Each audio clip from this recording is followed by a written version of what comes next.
So our next session here at Uplift is creating a winning mindset to grow your business. We have two phenomenal speakers. Again, two people similar to Justin before, and some of the other people that we've spoken with that I feel personally just so ecstatic and happy to have the opportunity to work with. In the real world as well, but also have them here on the Uplift 2020 conference.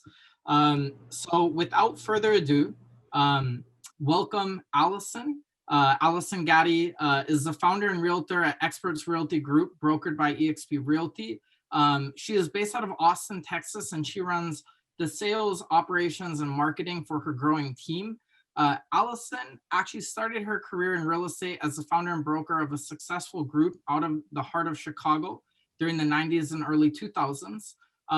In this role, she also invested in property, partnered with the leading builder, and overseeing the construction of multi-million-dollar homes from the ground up, literally. She has this extensive real estate career and has helped thousands of families buy and sell real estate, build their dream home, invest in income producing property, and meet their broader objectives. Not only does she have all of that background within just kind of the core real estate industry, she is a phenomenal online marketer. I know this personally, getting to work with her. Avid studier of technology, real estate, marketing, digital tech, and so forth to really help and hone in on her agents being successful. This also includes an actual master's in film production to help with the marketing as well from the USC Peter Stark program. And as of today, she is an international growth leader with eXp Realty, top 1% in the company, and has built out the Experts Partner Inner Circle, EPIC for short, which includes also branches in the UK and India. So phenomenal background, Allison. In addition to Allison, we have the acclaimed Don Hobbs, keynote speaker, real estate trainer, and president for Success Magazine. I'm sure you folks all know his name as well. A little background on Don: he began his successful sales and leadership career at the age of 18. In 1986, he co-founded Hobbs and Herder with his advertising partner, Greg Herder, growing the company to actually $20 million in run rate and a powerhouse in the real estate market and training space. He's owned and operated a bunch of companies. So he's a real deal. Companies including Hobbs Herder Marketing, based out of Tulsa, famous for the Recap program, which was really revolutionary within the mortgage and insurance industry space, as well as serving on a bunch of boards. He also is the co-founder of the MAPS business training, along with Gary Keller, who you all know the name, was the founder of Keller Williams Realty, and is featured as one of the top most influential people in real estate lists. Don recently became the president of Success Magazine after eXp Realty acquired it. And together, Don and Allison have over 60 years of combined industry experience in team training, from leaders to brokers, even budding agent leaders. Again, they head up Expert Partners, which is founded to kind of combine this wealth and extensive background of knowledge. If they're really, I would say, two people that you want to look to kind of grow a full powerhouse business, these are two at the top of the list for you. Don, Allison, hopefully I did a good job at those intros, but welcome to Uplift 2020. Thanks, wow, Michael. no pressure. Thanks, Michael. We better say who something is he good. Describing? That's awesome. You did great. You did great at reading what we sent you. That's awesome. Oh my gosh. That's So, funny. Puerto Rico, or are we in Texas today? Puerto Rico. We are in Puerto Rico. Very nice. I can see you look very nice with the tans going, and it's really great to have you folks on. Like Thank I you, mentioned, Michael. So good to be here. Yeah, it's so cool. And like I said with Justin earlier, I mean, I feel like the luckiest guy in the world. I get to work with all these top people, and I'm really excited for what you're going to talk about with the audience today. I think we've covered a lot of very tactical, strategic, technology-focused things from the real estate end. And I think one of the incredible things about both of your backgrounds is it's not just focused on that side, but there's this huge element of personal development, professional development, the winning mindset which we know is really critical to building long-term large businesses and organizations. So to get us kicked off, amplifying leadership development is like a key need and part in the business atmosphere. So what is leadership development and where does mindset fit in? 'Cause I know this is, near the top of what you folks are focused on and doing. Don, are you gonna Absolutely. kick us off? Sure. I had an early start. You mentioned, my early start with Jim Rohn. I'll just say this. He always believed, work harder on yourself than you do on your job. And I think that our job as leaders ultimately is we have to work, more on us. It's who we are. It's how we represent ourselves. And the role of leadership really is to be the visionary. It's really about how big we think. So the hard part is, people want to work harder, but that's not really where leadership comes from. Leadership comes from the heart and the caring for people. And from that place, you can do magic. Phenomenal. Yeah, absolutely. And I'll just add to that, just really understanding that your level of personal growth and your commitment to always get better, always learn from, one of my favorite things is the chart which shows success that has that windy up down circle. It never looks like this, right? And just learning from every single experience you have as a value add to becoming a better leader and to growing. And if you take that, that comes first, and really, in my mind, the most important thing. Phenomenal. And the mindset of growth, right? When we hear that, I, as you mentioned, Jim Rohn, and I'm familiar with him as well, was very inspirational in my life. There's the work on you, work on your business, work in your business. Is that how you would define the mindset of growth as kind of a canonical definition? When we talk about that as we get into the talk today, or how would you give, some of the people that maybe haven't heard this concept but are in the real estate industry that that definition that we can kind of center on for them? Don's famous for in your business and on your business, so. Right. And, many years ago, I got a chance to read the E-Myth, and I think that there's that piece where, Michael, almost every agent, and again, to some degree, I'm not having sat through all of what's been said since yesterday, the working in the business is where agents go, right? What are my tactical things? What are the things I have to do? What are the daily doings? What's my list look like? That's the stuff. And that's working in your business. That's great. Very important. But working on you is the highest level. And then working on your business is the highest level of your business. It's the strategic side. It's the, what does it look like when it's done? Not how do I get a deal? And I think where a lot of agents get lost in the big picture is they get stuck in the small picture. They get stuck in transactional doings and never lift themselves up long enough to see how I want to build a business. And of course, if I think that way, then I might even be thinking beyond my own capacity, meaning it's not just what I can sell, but it may be some buyer's agents, it may be an assistant, maybe building a team, which, we call it that, but it's building a business. It's business building stuff 101. It isn't, the team, oh my gosh, this concept of team. It's just building a business. That's what it is. Dr. Jones, I go there. I don't expect him to be at the front desk greeting me and taking my cash at the end and setting appointments. He's got a team of people. There's just people in a business, and that's what makes it work. So I think, Michael, that's probably the biggest thing I see. It's getting out of tactician mode and get into strategic mode. Gotcha. Yeah, and also I'll also comment on that. I really feel like there is a huge gap between the transactional and putting food on your table and paying the bills and working in your business, and the huge gap from working in your business and that pull, which is the reality of day to day when you're doing business, right? You got to close more transactions. You've got to, hire a new agent, and then working on your business. I mean, you have to be willing, if your goals and your vision is big, you got to be willing to work overtime for a while, right? To get to that. You're working in your business 40 hours a week, and you're working on your business however many you choose to dedicate to it. And so really just knowing that, in order to be extraordinary, you're going to have to put in an extraordinary amount of focus on working on your business in the free time that you have.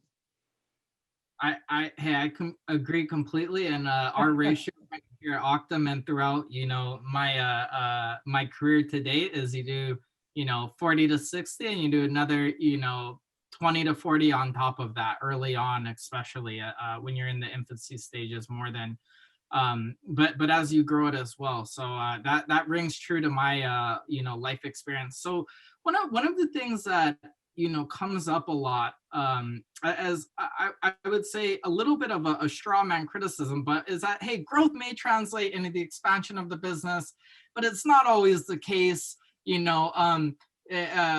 What is true growth as a business, but also in terms of people who run this business, who run the business. And I think where this question kind of comes from is, if I do this personal and professional development stuff, will from a standpoint of focusing on you and focusing on, will it really pay off? Right? Does it really does it really lead to the results? Yeah, great question, Michael. And by the way, I wanted to say we watched you guys work your butts off over there, so I know you know what it's like to work in and on and put in that time. Yeah, I'll handle this real quickly. I think that there's the part where you can't get bigger until you get better, and the thing is, I've got a couple people in my life, both billionaires, that I have made this comment about, and that is, they connect dots most people can't see. And a lot of that is just their awareness. So when you start growing, you have more, you see more, like the playing field. It's like getting better in sports or getting better in anything. You see things differently, things unfold differently for you.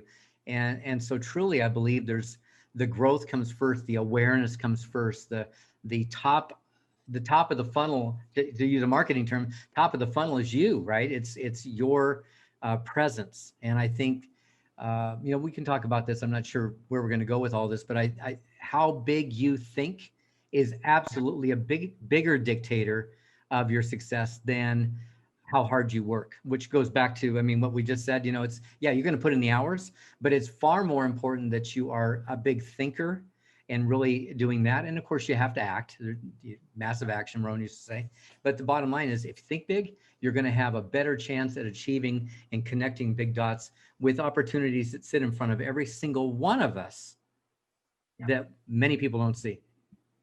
Well, and also growth, Michael, you said it translates into the expansion of the business, which would also translate into the bottom line revenue increasing.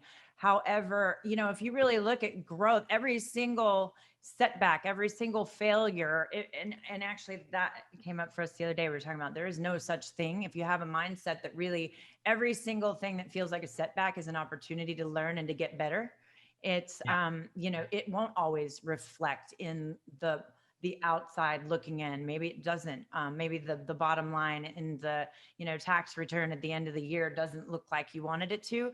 But that's your opportunity to take inventory, figure out what you could have done different, and then implement that next year. Yeah. No, Michael, go ahead. I was going to add one more piece of that, and I had a very new experience. As you know, we just took over Success Magazine, and I'll tell you one of the interesting things. The very first meeting we had with the team, and we're sitting there trying to introduce them to us and get to know each other. And Glenn Sanford made a comment which was really impressive. And he said, guys, we do not have to turn this around and make money for the sake of making money. We need to do it right. We need to build something that is incredibly powerful and impactful on lots of human beings. And when we do that, we will be a great business. When we do that, we will be profitable. When we do that, we will win. So I just thought that was a good distinction that many people could walk away from this talk from and just go, wow. So I need to focus on doing it the right way, being great. The rest will follow.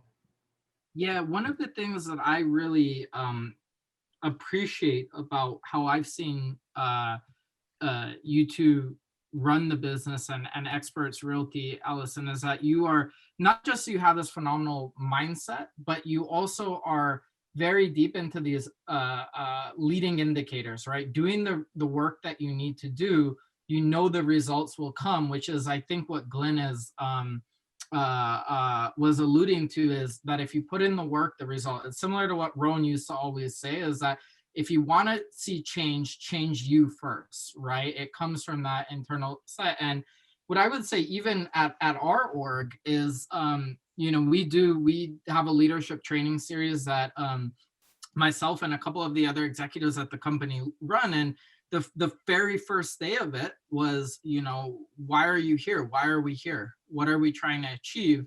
And then all the activities and so forth flow out of that. And if we can combine those two together, having that mindset of knowing why you're here, then doing the work, the results will come after that. It's just proven itself over and over again. So we're going to launch a poll right now. Do you think that the virtues of leadership can be developed through training? Curious to hear both of your answers, and we'll see what the crowd has to say. You want us to answer first? The virtues first? of leadership be developed through training. Well, yeah. I'll go with that. Develop through training. I really think it's so funny. You are what you eat came into my head, but you are the people that you're surrounding yourself with. And so the training, we have leadership events. I've gotten so much from just being around big thinkers, and that comes through offering the training and the opportunity to the people in your company, to the agents that you work with in every capacity. And so absolutely. I mean, I think that it starts with a big goal, a big audacious goal, and a huge vision. And it absolutely can be developed. Just, continuing to remind people of what they're capable of, and not to think too small. And that absolutely can be done in training, but then also developmental opportunities. Again, when there's a challenge, when there's something that, agents are gonna, there's things that happen in real estate every single day, right? That allow you to develop leaders. And it could be in how you're handling, all parties in a transaction, what you decide to do next. So yeah, I love that question. And I'm going to say absolutely what she said. Yeah, it absolutely can be trained. Absolutely. Nobody's born a leader. It's never going to happen. It is always developed.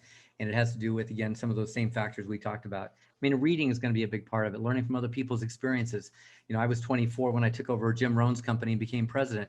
Nobody's supposed to do that at that age, but I learned from thousands of books and so many conversations and being around top people. You grow into leadership. Yeah. No, I would completely agree. And I think as again, going back to that first kind of part where you both were talking about, the different levels of focus on personal, professional, and so forth. I think in the industry, we can get very tactically, too tactically focused at time, where all the training may just be on scripts and what are you saying? And it was phenomenal. Justin Shepard from the agency Texas was on before, and he said, listen, you need to be aware in your one-on-ones before you go do the accountability work. You need to actually be aware of what's happening in that person's life.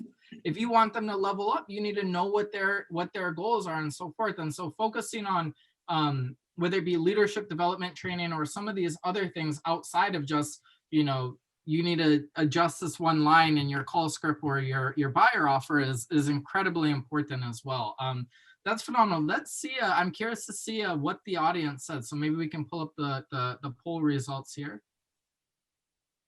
Yay! Hey. So the audience agreed with us. The few that said nay would love to you drop. I'm curious. You can drop it in the chat. Would love to hear what some of the people are saying of where it can't be developed. Because I mean, hey, I'm open to all opinions and ideas, and I love hearing other people's thoughts. So the final thing on this section before we move on is growing a business means going through failures and learning from them. Can you both maybe share a story or two from failures and what you learned to inspire everyone who's on the line, and frankly to help us here at Octum? We love hearing from you folks. So I'll go. I mean, first of all, if you can't list them out, your goals are too small. And if they don't make you laugh, you probably need to really just understand to value those failures and experiences.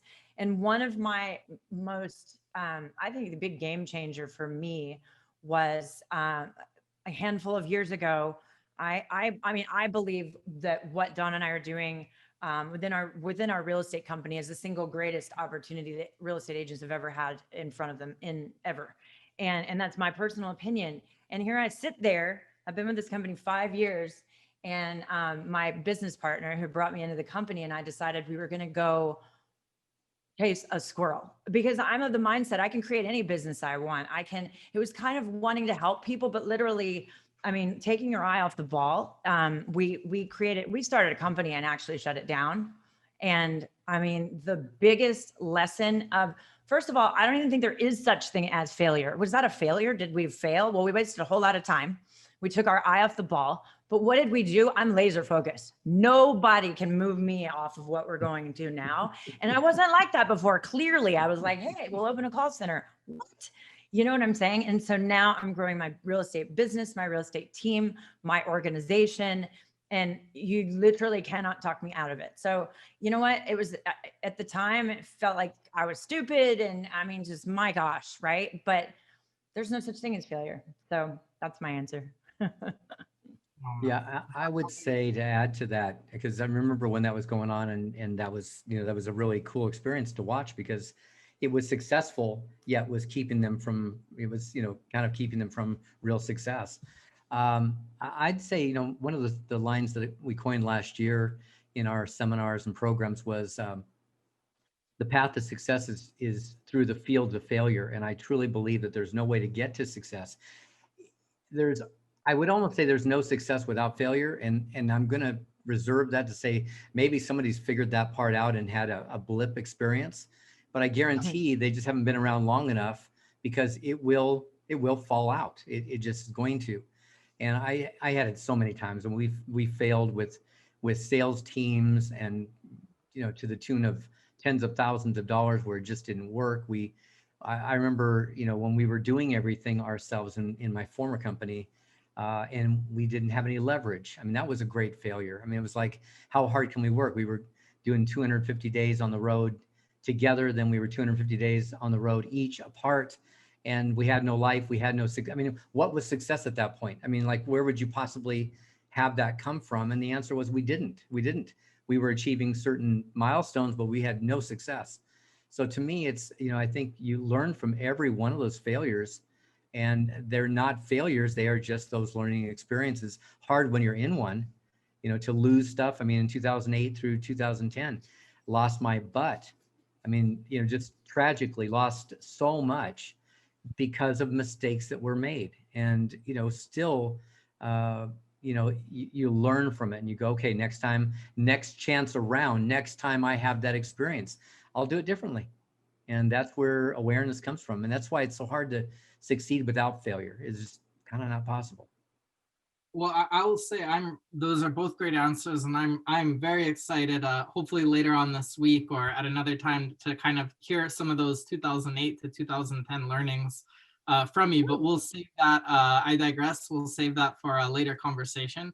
Ouch. So, yeah, exactly. I have scar. Can I turn over? Scars are on the back here. I mean, that will take its own session. So, going back to kind of the theme of this growth mindset, and to build a winning business and so forth, is there a difference between growth and winning? Like, can an individual win but not grow at the same time, and maybe vice versa? I mean, it sounds like, as you mentioned, individuals grow but you don't always win. So how is that? Are they always the same thing? Are they two separate concepts? How do you kind of frame that with your team and throughout your career? Michael, if you don't mind, I want to read this. I'm not sure if you saw, but someone wrote in, being in a position to run Jim Rohn's company at the age of 24, it's an incredible feat that takes tremendous amount of skill and vision. What does Don recommend to strengthen their vision? And so I wanted to see if Don want to answer that real quick, and then we'll move forward. Sure. Yes. So what does Don recommend to young realtors and entrepreneurs for I have an answer too. So I think, Keith, I do believe in the bigness of thinking and getting around, and Allison hit on this earlier. It's really getting around people who hold you to a higher place, and who you are around really absolutely matters. And so you'll gain vision from other people, because again, until your own experiences get to be greater, that's where I was. I was 24. I mean, how much possible experience could I have? 6, 7, 8 years worth of business at best. So it's really about. Yeah, you gave him credit for having skill and vision. Oh, sorry. Yeah, totally. You gave him credit for having skill totally and vision. And I was like, how much skill did you have at 24? So yeah, right. Yeah. Yeah, I think it's who you're around, Keith, is way underestimated and way more powerful than we know. Yeah. And so, So Michael, I'm sorry. yes, is there a difference between growth and winning? I really think you've got it. That's really in the why. It's defining it. You know, I think there might be, yeah, I mean, people have different values. And so I really think it's what you value. I mean, do you value winning? And then what is winning, right? I mean, that's not really answering a question with a lot of questions. But for me, winning is succeeding with a team and other people growing with you. I would never want to I was thinking I wouldn't want to win the lottery. That's not true. That's just right straight to the top. However, if you're going to get there in a journey that's not just, you know, winning the lottery, right? I want to do it with a group of like-minded people where we all go up together. I wouldn't just want to be one person at the top. And that's how I define winning. I think there are people out there that scare me, right? That just want it all and they want it by themselves and they'll take what they can get to. And they define that as winning. And so, you know, the difference between growth and winning is really in the definition of the person and those values. Yeah, and I'll just quickly say, Allison's office is right above me, so I can hear her through her voice, and I can also hear it through the show. But she's directly above me. That's her office. It's the same office as mine. And what's interesting is during the day, Michael, you could hear several times a day, "Hey, hashtag winning," you know, and I'll yell up to, or we'll get on our walkie-talkies and you know, hashtag winning. So you know, that means an individual thing that's happening, something that, you know, somebody new just joined our team, somebody else just changed something, some great thing happened. But that has nothing to do with, like, growth is from the inside. And you'll, and to a large extent, there are people who have achieved much and don't feel winning because inside they're so hollow that really growth is about what's going to make winning possible. It's going to make winning and losing feel more fulfilling and be a better part of life. Phenomenal. That was both great responses, Keith, and others. I'm sure there's other questions coming up. You can actually drop them. There's a little Q&A button at the bottom of your Zoom screen if you're on this that you can drop them into as well. So we'll make sure to cover any other questions that come on. One thought, just in follow-up, and you folks have me both fired up, as I always am when I talk with you on this, is for me personally, how I kind of look at this is the accomplishments, right? Perhaps winning against that goal or whatever. And then the growth is your rate of getting there and your rate of kind of personal or professional development, right? And so if you're, I think, you know, as long as you're growing, you aren't going to win every single time, right? But as long as you're growing and you for me personally, and I think for a lot of people within kind of the success and professional and personal development communities, a lot of it is about, okay, what is my potential? And am I undershooting or overshooting that? And, you know, I think lost potential is, you know, one of the tragedies, unfortunately, of life. And so this drives right into kind of the next bucket here is having a winning mindset, you know, also means setting goals, right?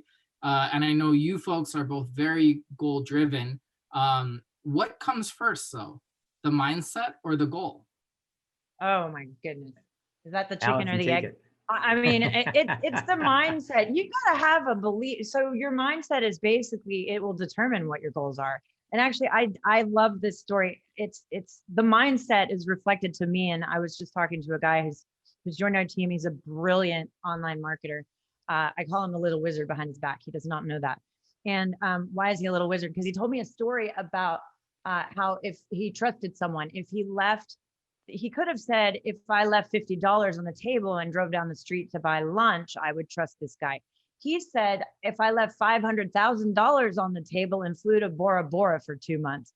And I was like, oh my God, that is so funny. I was just so amazed and also impressed by the fact that that is the way that he's thinking. That's his mindset.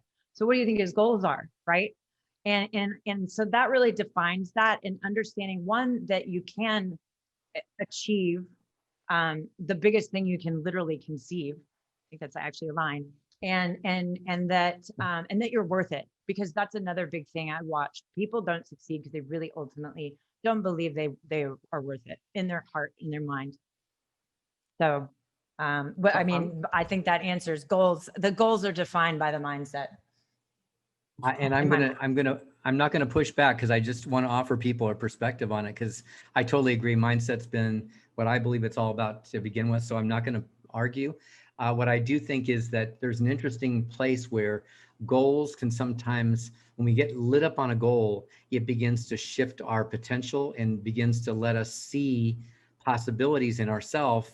And then it begins to elevate our mindset. So I could be down in the dumps, but if I get turned on to something and that's what I want, it could be the thing that fires me up and changes my mindset. So I would just offer that as a possible solution for people, because what I do know is goals impact how we think. Phenomenal. I love that. There's we another have, thing. yeah, go ahead. I said, I love that. It's a completely different take on what I said. It was, that's awesome. I do as well. I think the two sharpen each other, and that obsession and focus on a goal can help to kind of sharpen that mindset. So we threw a poll out to the audience. Have you ever faced an obsession with your own goals? Let's see the results here. Yes. So 78% have faced an obsession with your own goals.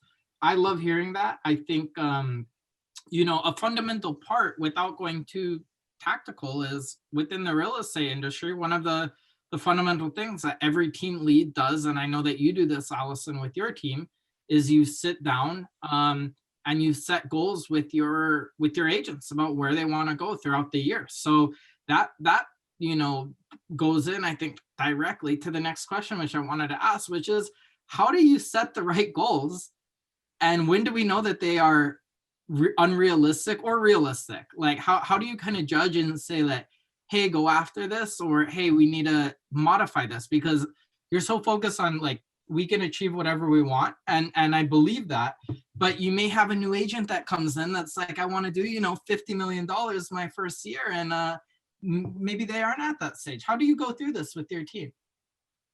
Well, I think, first of all, that's what drew me to Octum. I mean, when I first talked to Rish and knew what you guys were creating, I mean, it is amazing. I have a productivity coach on our team as well. And so I really value, I value the agents that I work with, and I'm always looking for ways to not only hold them, they want to be held accountable. Our team, they want to know that they're important to us, right? And so Octum gave us a way to track that and to set those goals and then check back each week. Mike, our productivity coach, meets with the agents, and I meet with the agents. And so Octum was, like I said, a game changer in that. And then also to create quantifiable data that we can look back and tracking them. But how would we go about an agent that says they want to do 50 million in the first year? My personal thought, I would never tell. I don't think there is too big of a goal. So great, let's do it. And then let's figure out what the first piece to that milestone could, because if you turn someone's goals down, if that's what they want to do 50 million in the first year, I'm going to figure out a way to find, like, I'll help them try it. Let's go. Right. And so, but what's the shortest term? Like, what do we do this month then? And then what do we do next month? Right. And we'll track it, and we have to bring it down a little bit. We turn it up. Right. And so I think having that quantifiable data and a system, which, and by the way, a coach, I mean, that is like the secret sauce, right? Have a coach that can help you define that path to success, and join a great team is in my mind really, what goals are all about. Yeah. And I'll slip you the 20 in your pocket after for that plug. So thank you very much. That was You true. know how much we love you. You know how much we love you guys, and honestly, you guys have made a huge difference. Yeah, and I'm not even going to jump on that answer, because honestly, I think that's really the key. Is there's no such thing to me as an unrealistic goal, and as long as you set people's expectations for it, because again, the old line about I'd rather shoot for the moon or shoot for Mars and fall short at the moon, or whatever, shoot for the farthest reaches and then fall short, than to shoot short and achieve it. It's like, that's where most people live their lives. They're playing it safe. And so it's hard to lose. And that's how people see it. So they don't set big goals, and they've set goals and missed them, and then let that become who they are, how they think of themselves. and that redefines them badly. And I'm just going to say, you know, the biggest thing is set expectations. I'm going to go for it. And I've had people tell me I shoot high, and then if I see I'm approaching it, I lift the goals. I don't ever achieve my goal. I always set it higher. So I'm always striving, always going for more. And I think that's, you know, sometimes we shoot too low. It's like we just put ourselves in a box. Phenomenal, phenomenal. So moving on, as a, you know, we talked about kind of the goals and the winning mindset and so forth. So as a leader, how do you make sure that the team that you're leading is aligned with your mindset and that you're aligned with theirs? Like Allison, you had mentioned, you know, this group of like-minded people, right? Is that building culture? Is that within the training? Is that how you recruit? Can you maybe talk a little bit about that? Because I think it's great to have differing opinions and personalities and so forth, but if you aren't on the same page and maybe the core values and mindset, it could, you know, cause some problems potentially on some of the teams maybe that are on this audience right now and thinking about recruiting, but you know, hey, this person maybe doesn't have that same that same mindset or same value or same set of goals. How do you deal with that? 'Cause I imagine this happens all the time when you're recruiting. You're dealing with people. Well, it's funny, it does, and especially with all that our company offers. I mean, this is so fun. I had to learn this. Is that, I mean, you talk about recruiting. One of the biggest things is understanding what's important to them, because what's important to me is increasing the amount of stock I own in my company and growing my revenue share organization. That is really a very it's not everybody's goal. They want to be with the right broker. They want to be with the right team. They want the right community around them. They want, you know, and so if I was running around trying to recruit agents based on, you know, the opportunity to earn stock, and they don't care, well, that's so actually, Gene Friday, he always says, teammate, tell me about you. And so I think that the communication is key, asking the right questions. And then for my team and for, you know, the people that I work with, I think literally a lost art, which I'm actually creating a course, is about how to do masterminds. I really think for internal growth and retention and also attracting growth. And I think it's kind of a double whammy. And I think my masterminds, where you really get in and you dig deep and you look at people's fears and you learn together, that's kind of goes to personal attraction, but it really helps people to set up, align, and everybody can align right where they are. Because yeah, and the biggest thing with that is don't set other people's goals for them. Phenomenal. Yeah. Don, anything there that you would add? Oh, no, I think, you know, I'm just thinking that, you know, really watching Allison grow her organization now, it stretches 31 states, something like that. And then you mentioned the UK and India. It's been phenomenal to watch her develop those communication styles, culture building. It's really all about the people. And we're constantly looking for, how do we get out of their way, clear the way for them to succeed? You know, I think that's really what it's about. So I think Allison said so many of the right things. It's just culture, communications. You know, those are the pieces that make people attracted and make them stay. I mean, how do you retain a group? You have to have them loving where they are. And I will add one thing. I guess I will add one thing. It's to help them see the bigger vision for themselves and help them see themselves in a bigger capacity. If I can show them that, people love to be around people who make them feel better and seem bigger and feel greater. And the more we can do that, we love it. First of all, it touches the way, you know, we operate. And then of course, people love it. And that's why they're staying around and why they're attracted to our group. Yeah, makes sense. So let's talk about maybe when we're talking about goals, you know, a few things that you mentioned is letting them set their own goals, pushing, you know, for potentially you have a certain profile of, I would say, kind of top performing type A agent that will, hey, I just want to go further and further. But what happens when you get in a situation where they are, that just say underperforming to goals, and to make it even more complicated, that just say it is someone that you believe has that potential to be a top performer, but they aren't hitting that? Is that something where it's just psychological? Is it a mix of that plus looking at what they're actually doing at a granular level on an activity basis? Like, because so much of I think great athletes, right? For example, when we study Michael Jordan, when we study the Tom Brady's of the world, you know, there's this psychology, right, to winning, and even in the technology industry, you have CEOs where they're perform phenomenal and then they get rocked or something is a little bit off. So how do you kind of approach that? If you were to give some just tactical advice to the audience on the line, when you see that happen, you have someone that you know can perform good, but they aren't hitting their goals, what does that conversation look like? What do you do? And how do you take it forward from there? You want that one first, Allison? I can. I was I just got it if thinking you about don't. Travis. You know, it's just if Travis, if you're listening, Good you know, shot. he's won literally 3 years, 4 years. Oh my gosh. I literally is like a stallion in real estate, right? And I'm just excited that we get to now experience him kind of going into motion. I mean, he's going to kill it in the next year. I know it. But what was coming up for me, Michael, is really meeting people where they are, asking how you can be of service. How can I help?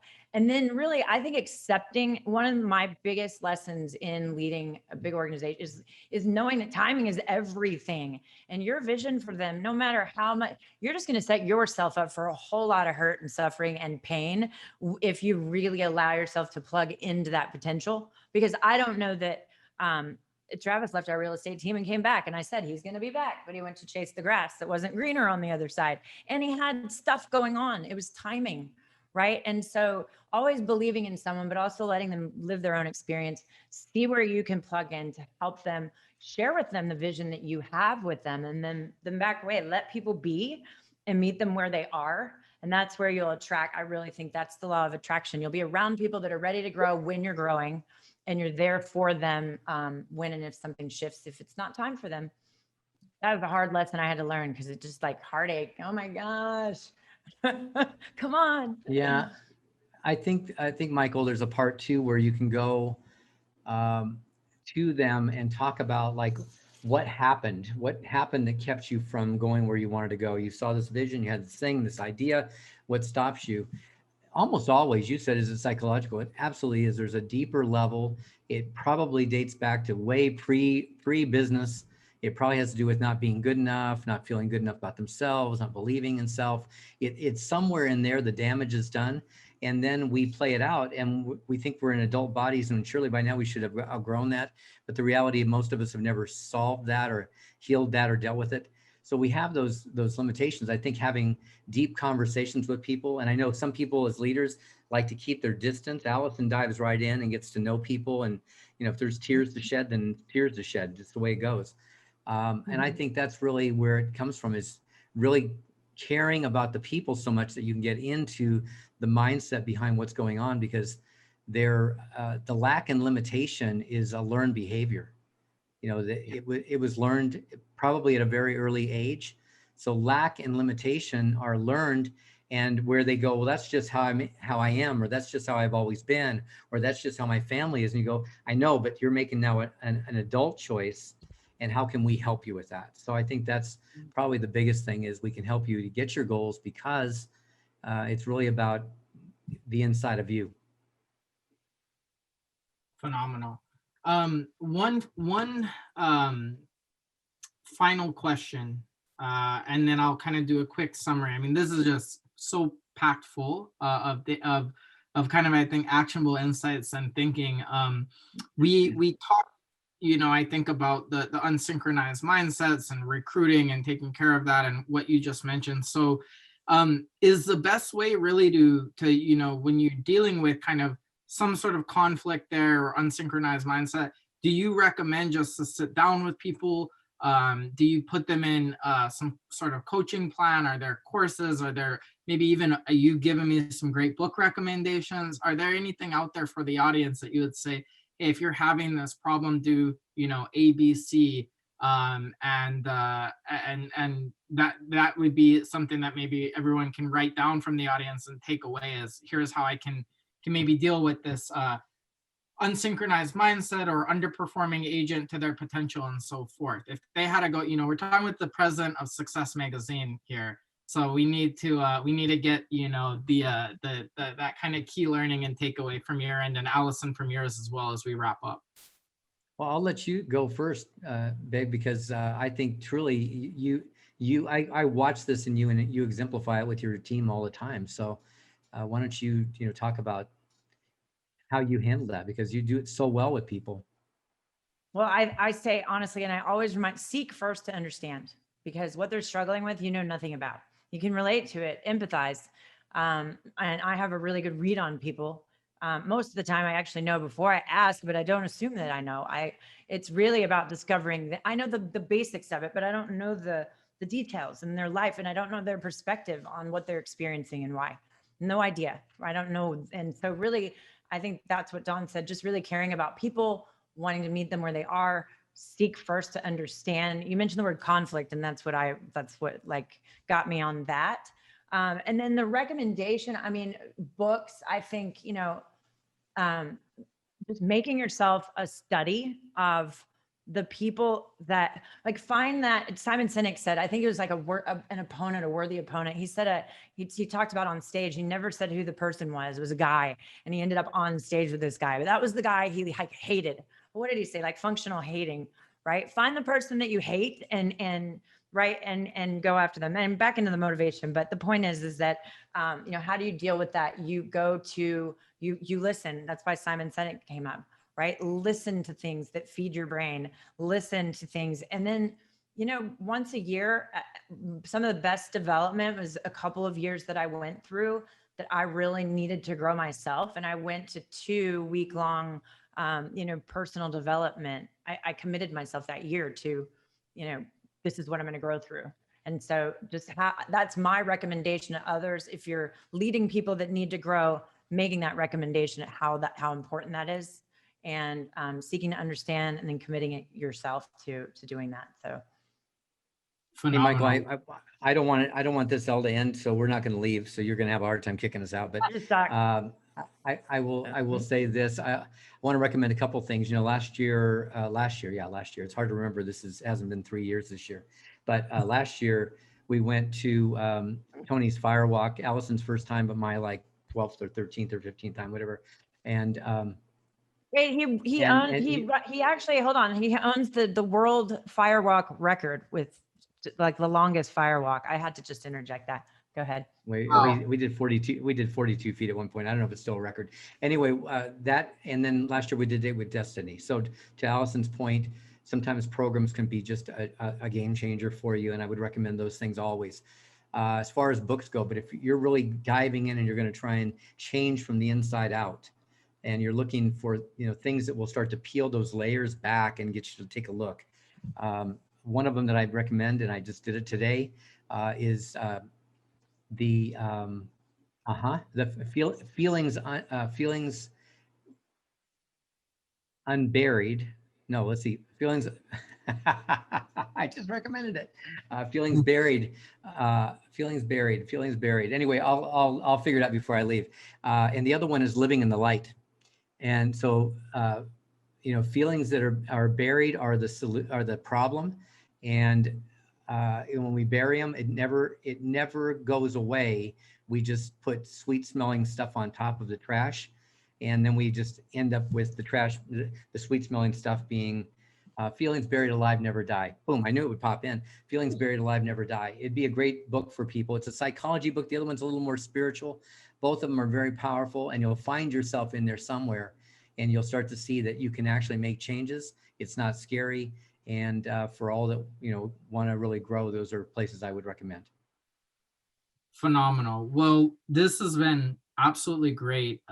Again, I always love whatever opportunity I get to speak with you. And, at Optum, we tell, companies to focus on really I would simplify this, and I'm sure I'll get yelled at by the crowd after, but you have your technology, you have your lead acquisition and your marketing, and then you have your team, right? As being kind of three essential pieces of the cake for a successful broker team.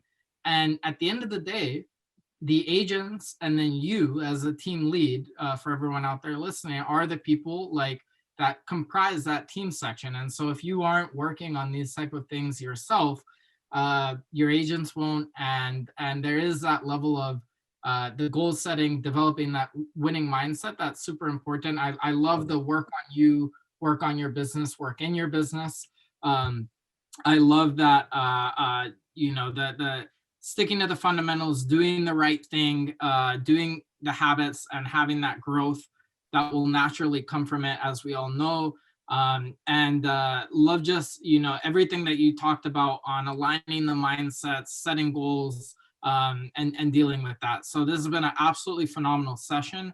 I think it's so fun because we see both the sessions that were more technology focused and more coaching and accountability focused, tying in, even though this is more focused on mindset, tying into kind of these similar threads throughout Uplift. So again, we're so thankful to have you folks on. I think on behalf of our team, we're really thankful to work with all of you folks. So thank you, Don and Allison. It was great to have you.